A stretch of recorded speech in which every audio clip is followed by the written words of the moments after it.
All right, Coach. First thing I want to discuss about what a thrilling win in Melbourne last night against Florida Tech.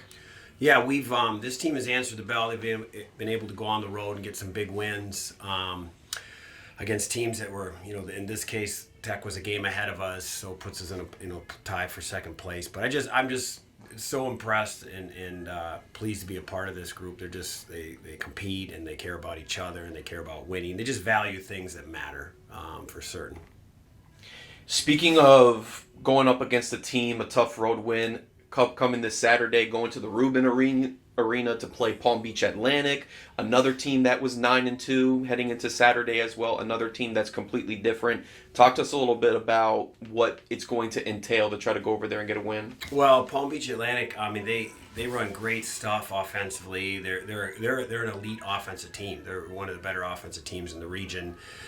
Their big kid, Devin Hester, just a lot runs through him. They got a really good point guard. They got a good wings, good with Cooper kid, and they do a lot of things well on the offensive side of the ball for certain. And they're pesky defensively, and they're able to find different ways to get stops. But it's a real challenge. I mean, they just dropped 94 on Florida Southern and in regulation, and that's they're a load for certain.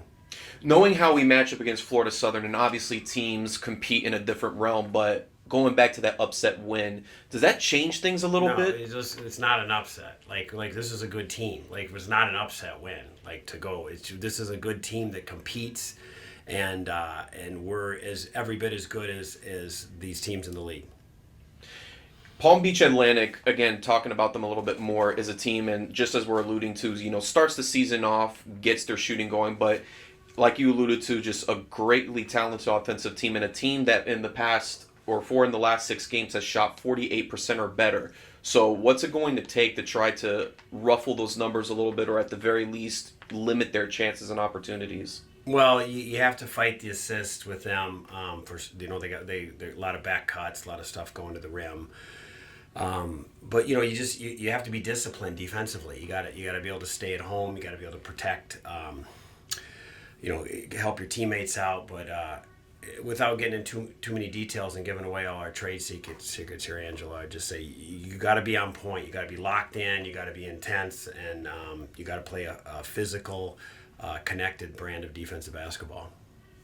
It seems like, especially this past month, we've been able to get some key road wins, some key upsets. You got Florida Southern, and then last night against Florida Tech, and now we're going through a same situation with Palm Beach Atlantic.